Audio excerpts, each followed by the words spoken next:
മാത്രമുണ്ടാവട്ടെ.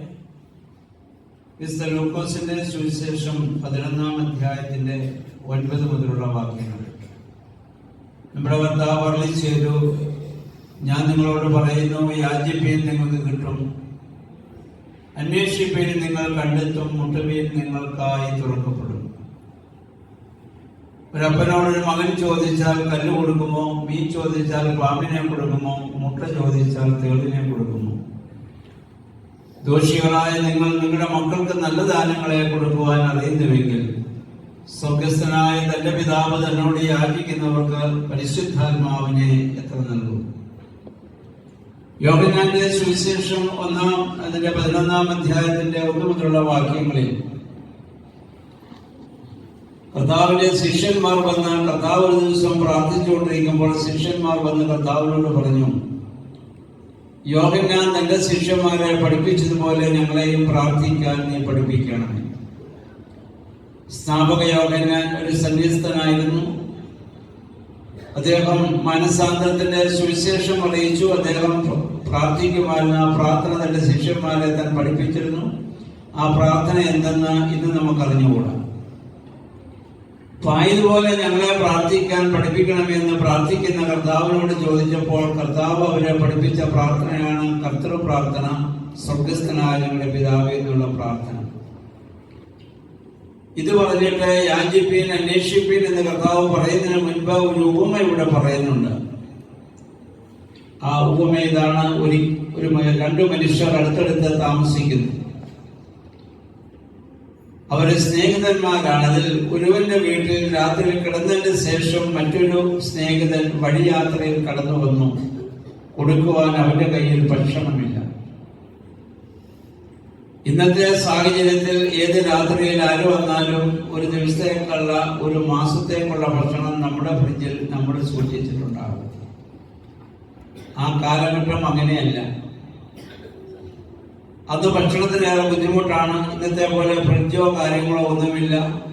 വൈകിട്ട് വെക്കുന്ന ഭക്ഷണം അന്ന് ഭക്ഷിച്ച് കിടക്കും. പിറ്റേ ദിവസത്തേക്ക് വെച്ചാൽ അത് മോശമാകാൻ സാധ്യതയുള്ളത് കൊണ്ട് ആരും അങ്ങനെ വെക്കാറില്ല. പിറ്റേ ദിവസം വീണ്ടും ഭക്ഷണം പാകം ചെയ്യുകയാണ്. ഇപ്പൊ രാത്രിയിൽ ഇവരെല്ലാം കിടന്നതിന് ശേഷമാണ് വഴിയാത്രയിൽ അവന്റെ ഒരു സ്നേഹിതൻ അവന്റെ വീട്ടിൽ വന്നു. യഹൂദന്മാരെ സംബന്ധിച്ചിടത്തോളം വഴിയാത്ര ചെയ്ത് വരുന്നവനെ ആദരിക്കുന്ന, ബഹുമാനിക്കുന്ന, ഭക്ഷണം കൊടുക്കുന്ന രീതി അവർക്കുണ്ട്. അബ്രാഹാമും കൂടാരവാതിൽക്കൽ നിന്നപ്പോൾ 3 പുരുഷന്മാർ വഴിയാത്രയിൽ വന്ന് ക്ഷീണിച്ചിരിക്കുന്നത് കണ്ട് അവരെ വിളിച്ചുകൊണ്ട് വന്ന് അബ്രാഹാം അവർക്ക് ഭക്ഷണം കൊടുക്കുന്ന ഭാഗം ഉൽപ്പത്തി പുസ്തകം 18-ാം അധ്യായത്തിൽ നമ്മൾ കണ്ടതാണ്.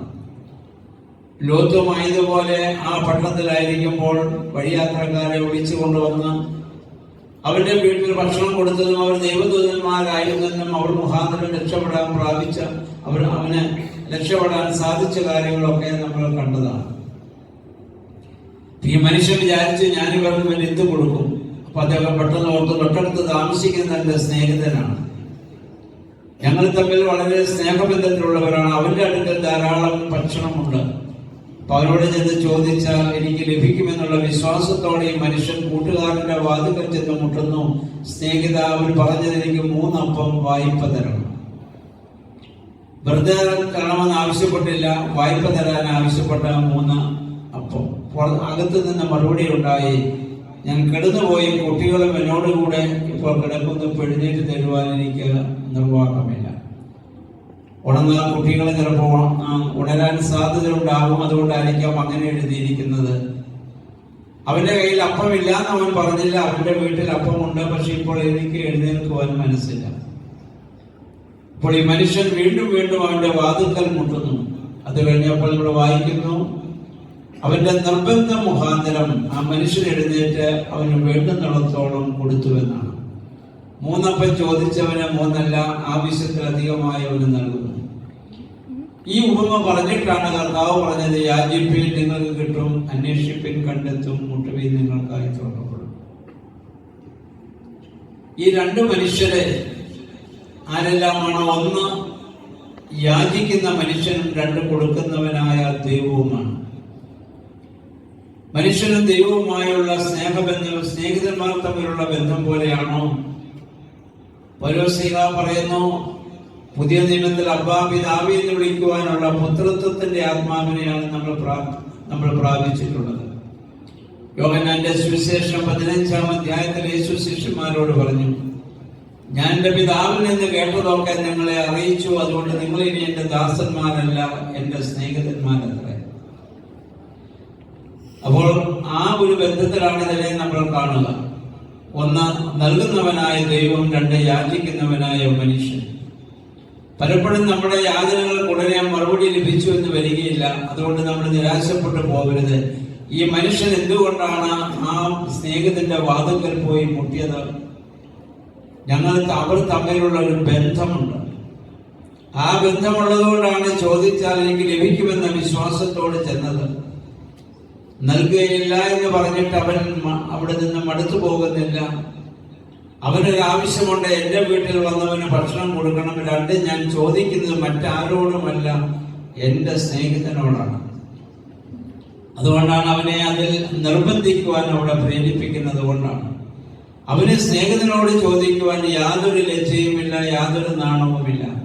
അപരനാണെങ്കിൽ അവൻ ഒന്ന് ചോദിച്ച് മടങ്ങിപ്പോകുമായിരുന്നു. പക്ഷേ സ്നേഹബന്ധമുള്ളത് കൊണ്ട് അവൻ അവിടെ നിർബന്ധിക്കുകയാണ്.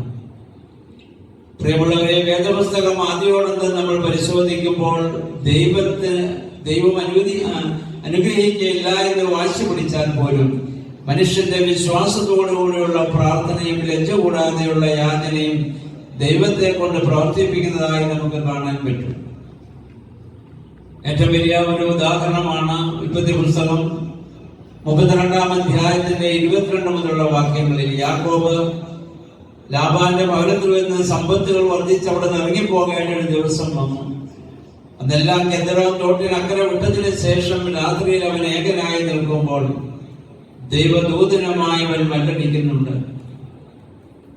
അവിടെ ദൈവദൂതൻ അവനെ മല്ലടിച്ചപ്പോൾ അവൻ പറയുന്നുണ്ട്, നീ എന്നെ അനുഗ്രഹിച്ചല്ലാതെ ഞാൻ നിന്നെ വിടുകയില്ല.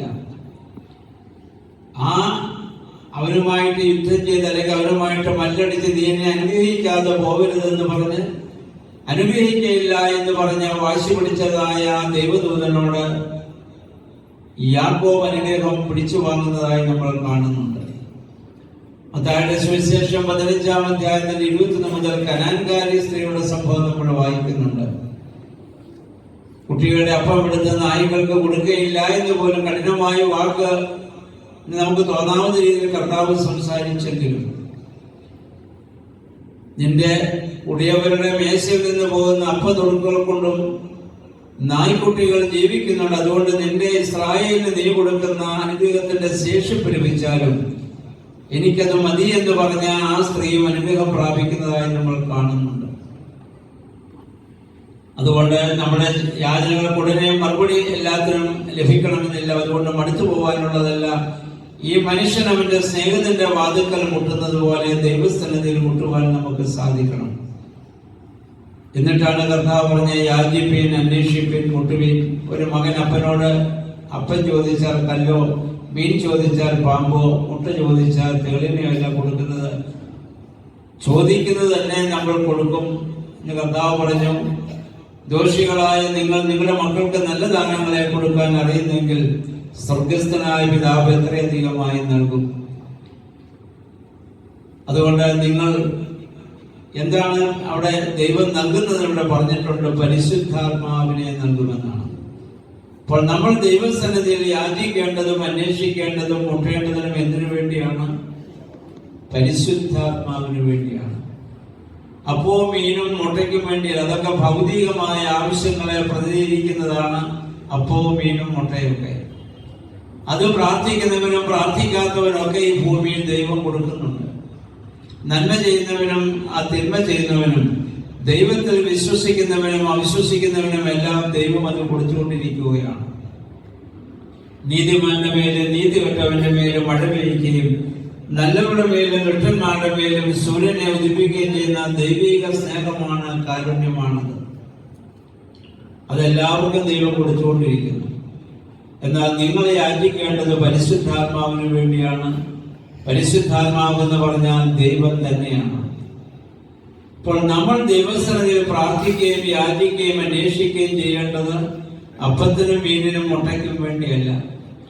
അതിനുള്ള ക്രമീകരണം ദൈവം ഭൂമിയിൽ ചെയ്തു വെച്ചിട്ടുണ്ട്. പാടത്ത് വിതയ്ക്കുന്ന എല്ലാ